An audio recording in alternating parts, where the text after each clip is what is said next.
ಆತ್ಮೀಯ ಬಂಧುಗಳೇ, ಮಹಾಭಾರತ ಭೀಷ್ಮ ಪರ್ವ, ಇದರಿಂದ ದೃಷ್ಟದ್ಯುಮ್ನ ಮತ್ತು ದ್ರೋಣ, ಭೀಮಸೇನ ಮತ್ತು ಕಳಿಂಗರ ಯುದ್ಧದ ಬಗ್ಗೆ ನಾವು ತಿಳ್ಕೊಳ್ತಾ ಇದ್ವಿ. ಹೋದ ಭಾಗದಲ್ಲಿ ದೃಷ್ಟದ್ಯುಮ್ನ ಮತ್ತು ದ್ರೋಣಾಚಾರ್ಯರ ನಡುವೆ ಯುದ್ಧ ನಡೀತಾ ಇತ್ತು. ಆಮೇಲೆ ಏನಾಯಿತು, ಭೀಮಸೇನ ದೃಷ್ಟದ್ಯುಮ್ನನ ಸಹಾಯಕ್ಕೆ ಅಂತ ಬರ್ತಾನೆ. ಅದನ್ನು ನೋಡಿ ದುರ್ಯೋಧನ ಏನು ಮಾಡ್ತಾನೆ, ದ್ರೋಣಾಚಾರ್ಯರ ರಕ್ಷಣೆಗೋಸ್ಕರ ಕಳಿಂಗ ರಾಜ ಭಾನುಮಾನನನ್ನು ದೊಡ್ಡ ಸೈನ್ಯದ ಜೊತೆ ಕಳಿಸ್ತಾನೆ. ಆವಾಗ ಏನಾಯಿತು, ದ್ರೋಣಾಚಾರ್ಯರು ವಿರಾಟ ಮತ್ತು ದೃಪದ ಇರ್ತಾರಲ್ಲ ಅಲ್ಲಿಗೆ ಹೊರಟೋಗ್ತಾರೆ. ದೃಷ್ಟದ್ಯುಮ್ನ ರಾಜ ಯುಧಿಷ್ಠಿರನ ಸಹಾಯಕ್ಕೆ ಹೋಗ್ತಾನೆ. ಮತ್ತು ಭೀಮಸೇನ ಮತ್ತು ಕಳಿಂಗರ ಮಧ್ಯದಲ್ಲಿ ಭಯಾನಕವಾದಂಥ ರೋಮಾಂಚನಕಾರಿಯಾದಂಥ ಯುದ್ಧ ಪ್ರಾರಂಭವಾಗುತ್ತೆ ಅಂತ ತಿಳ್ಕೊಂಡಿದ್ವಿ. ಮುಂದುವರೆದು ಭೀಮಸೇನ ಏನು ಮಾಡ್ತಾನೆ, ತನ್ನದೇ ಆದ ಬಾಹುಬಲದ ಭರವಸೆಯಿಂದ ಅವನು ಧನಸ್ಸನ್ನು ಠಂಕಾರಿಸ್ತಾ, ಅಂದರೆ ಆ ಧನಸ್ಸನ್ನು ಎಳೆದು ಒಂದು ಸೌಂಡ್ ಬರುತ್ತೆ ನೋಡಿ, ಆ ರೀತಿ ಸೌಂಡ್ ಮಾಡ್ತಾ ಕಳಿಂಗ ರಾಜರ ಜೊತೆ ಯುದ್ಧ ಮಾಡೋದಕ್ಕೆ ಶುರು ಮಾಡ್ತಾನೆ. ಕಳಿಂಗ ರಾಜನಿಗೆ ಒಬ್ಬ ಮಗ ಇರ್ತಾನೆ. ಅವನ ಹೆಸರು ಏನು ಅಂತಂದರೆ ಶಕ್ರದೇವ ಅಂತಂದ್ಬಿಟ್ಟು. ಅವನು ಅನೇಕ ಬಾಣಗಳನ್ನು ಬಿಟ್ಟು ಭೀಮಸೇನನ ಕುದುರೆಗಳನ್ನೆಲ್ಲ ಕೊಂದಾಕ್ಬಿಡ್ತಾನೆ. ಭೀಮಸೇನನಿಗೇನಾಯಿತು, ರಥ ಇಲ್ದಾಗಾಯಿತು. ಇದನ್ನು ನೋಡಿ ಅವನು ಇನ್ನೂ ಜೋರಾಗಿ ಆಕ್ರಮಣವನ್ನು ಮಾಡ್ತಾನೆ. ಮತ್ತು ಅವ್ರ ಮೇಲೆ ಏನು ಮಾಡ್ತಾನೆ, ಮಳೆಗಾಲದಲ್ಲಿ ಮೇಘಗಳು ಹೇಗೆ ಸುರಿಸುತ್ತೋ ಮಳೆಯನ್ನು, ಹಾಗೆ ಬಾಣಗಳ ಮಳೆಯನ್ನು ಸುರಿಸ್ತಾನೆ. ಆಗ ಭೀಮ ಅವನ ಮೇಲೆ ಒಂದು ಲೋಹದ ಗದೆಯನ್ನು ಎಸಿತಾನೆ. ಆ ಗದೆಯಿಂದ ಏಟನ್ನು ತಿಂದು ಅವನು ಸಾರಥಿಯ ಜೊತೆಯಲ್ಲೇ ಅವನು ನೆಲದ ಮೇಲೆ ಬಿದ್ದೋಗ್ತಾನೆ. ಈಗ ಕಳಿಂಗ ರಾಜ ನೋಡ್ತಾನೆ, ತನ್ನ ಮಗ ಸಾಯ್ತಾ ಇರೋದನ್ನ ನೋಡಿ ಕಳಿಂಗ ರಾಜ ಏನು ಮಾಡ್ದ, ಸಾವಿರಾರು ರಥಿಗಳಿರ್ತಾರಲ್ಲ ಅಂಥ ಸೈನ್ಯವನ್ನು ತಗೊಂಡು ಭೀಮಸೇನನನ್ನು 4 ಕಡೆಗಳಿಂದ ಮುತ್ತಿಗೆ ಹಾಕ್ತಾನೆ. ಭೀಮಸೇನ ಏನು ಮಾಡ್ತಾನೆ, ಆ ಗದೆಯನ್ನು ಎಸೆದು ಕೈಯಲ್ಲಿ ಗುರಾಣಿ ಮತ್ತು ಕತ್ತಿಯನ್ನು ತಗೊಳ್ತಾನೆ. ಅದನ್ನು ನೋಡಿ ಕಳಿಂಗರಾಜನಿಗೆ ತುಂಬ ಕೋಪ ಬರುತ್ತೆ.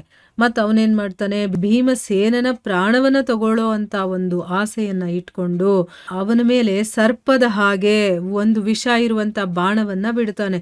ಭೀಮಸೇನ ಏನು ಮಾಡ್ತಾನೆ, ತನ್ನ ಕತ್ತಿಯಿಂದ ಆ ಬಾಣವನ್ನು 2 ತುಂಡುಗಳನ್ನಾಗಿ ಮಾಡಿಬಿಡ್ತಾನೆ. ಇವನನ್ನು ಸಾಯಿಸ್ಬೇಕು ಅಂತ ಅವನು ಬಿಟ್ಟರೆ ಅವನು ಅದನ್ನು ಆರಾಮಾಗಿ ಅವನು ಕತ್ತರಿಸಾಕ್ಬಿಡ್ತಾನೆ, 2 ಭಾಗ ಮಾಡಿಬಿಡ್ತಾನೆ. ಅವನ ಸೈನ್ಯವನ್ನು ಭಯಗೊಳಿಸ್ತಾ ಬಹಳ ಜೋರಾಗಿ ಅವನು ಹರ್ಷನಾದವನ್ನು ಮಾಡ್ತಾನೆ. ನೋಡಿ, ಜೋರಾಗಿ ನಗೋದು, ಆ ನಗೋದು ಹೇಗಿರುತ್ತೆ ಅಂತಂದರೆ ಆ ಸೌಂಡು ತುಂಬಾ ಜಾಸ್ತಿ ಆಗಿರುತ್ತೆ, ಎಲ್ಲರಿಗೂ ಕೇಳಿಸ್ಬೇಕು, ಆ ರೀತಿ ನಗ್ತಾನವನು. ಈಗಂತೂ ಕಳಿಂಗರಾಜನ ಕೋಪಕ್ಕೆ ಸೀಮೆನೇ ಇರಲಿಲ್ಲ. ಯಾಕಂದರೆ ಅವನು ಬಿಟ್ಟಂಥ ಬಾಣವನ್ನು ಇವನು ಕತ್ತರಿಸ್ಬಿಟ್ಟು ನಗ್ತಾ ಇರ್ತಾನಲ್ಲ, ಅದಕ್ಕೆ ಅವನಿಗೆ ಇನ್ನೂ ಕೋಪ ಬರುತ್ತೆ. ಅವನು ಕಲ್ಲಿನ ಮೇಲೆ ಉಜ್ಜಿ ಚೂಪು ಮಾಡಿರ್ತಾರಲ್ಲ ಅಂಥ 14 ತೋಮರಗಳನ್ನು ಭೀಮಸೇನನ ಮೇಲೆ ಎಸಿತಾನೆ. ಭೀಮಸೇನ ತಕ್ಷಣ ಏನು ಮಾಡ್ತಾನೆ, ಕತ್ತಿಯಿಂದ ಅವುಗಳನ್ನೆಲ್ಲ ತುಂಡು ತುಂಡು ಮಾಡಿಬಿಡ್ತಾನೆ. ಆಮೇಲೆ ಭಾನುಮಾನುವಿನ ಮೇಲೆ ಆಕ್ರಮಣವನ್ನು ಮಾಡ್ತಾನೆ. ಭಾನುಮಾನ ಏನು ಮಾಡ್ತಾನೆ, ಬಾಣಗಳ ಸುರಿಮಳೆಯಿಂದ ಭೀಮಸೇನನನ್ನು ಫುಲ್ಲು ಮುಚ್ಚೇ ಬಿಡ್ತಾನೆ. ಮತ್ತು ತುಂಬ ಎತ್ತರದ ಸ್ವರದಿಂದ ಅವನು ಸಿಂಹನಾದವನ್ನು ಮಾಡ್ತಾನೆ. ಭೀಮಸೇನ ಕೂಡ ಬಹಳ ಜೋರಾಗಿ ಸಿಂಹದ ಹಾಗೆ ಗರ್ಜನೆಯನ್ನು ಮಾಡ್ತಾನೆ. ಅವನ ವಿಕಟವಾದಂಥ ನಾದವನ್ನು ಕೇಳಿ ಕಳಿಂಗ ಸೈನ್ಯವೆಲ್ಲ ಬಹಳ ಹೆದರ್ಕೊಂಡ್ಬಿಡುತ್ತೆ. ಅವನು ಹೀಗೆ ಅಂದ್ಕೊಳ್ತಾನೇನು, ಭೀಮಸೇನ ಯಾವುದೇ ಸಾಧಾರಣ ಮನುಷ್ಯ ಅಲ್ಲ, ದೇವತೆ ಅಂತ ಅಂದ್ಬಿಟ್ಟು ಅಂದ್ಕೊಳ್ತಾನೆ. ಅಷ್ಟರಲ್ಲಿ ಭೀಮಸೇನ ಮತ್ತೆ ಭಯಂಕರ ಸಿಂಹನಾದವನ್ನು ಮಾಡಿ ಕೈಯಲ್ಲಿ ಕತ್ತಿಯನ್ನು ತಗೊಂಡು ತನ್ನ ರಥದಿಂದ ಹಾರ್ತಾನೆ. ಮತ್ತು ಭಾನುಮಾನನ ಆನೆಯ 2 ದಂತಗಳನ್ನು ಹಿಡಿದು ಅದರ ತಲೆ ಮೇಲೆ ಹತ್ತುತ್ತಾನೆ.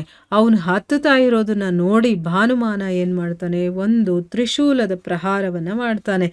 ಆದರೆ ಭೀಮಸೇನ ತನ್ನ ಕತ್ತಿಯಿಂದ ಅದನ್ನು 2 ತುಂಡು ಮಾಡಿಬಿಡ್ತಾನೆ. ಮತ್ತು ಭಾನುಮಾನನ ಸೊಂಟಕ್ಕೆ ಕತ್ತಿಯಿಂದ ಹೇಗೆ ಹೊಡಿತಾನಂತಂದರೆ ಆ ಸೊಂಟ 2 ತುಂಡೇ ಆಗಿಬಿಡುತ್ತೆ. ಆಮೇಲೆ ಏನು ಮಾಡ್ತಾನೆ ಭೀಮಸೇನ, ಅದೇ ಕತ್ತಿಯಿಂದ ಆನೆಯ ಭುಜದ ಮೇಲೆ ಪ್ರಹಾರ ಮಾಡ್ತಾನೆ.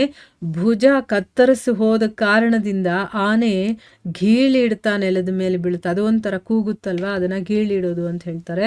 ಸೊ ಆ ರೀತಿ ಸೌಂಡ್ ಮಾಡ್ಕೊಂಡು ಅದು ಬಿದ್ದು ಹೋಗುತ್ತೆ.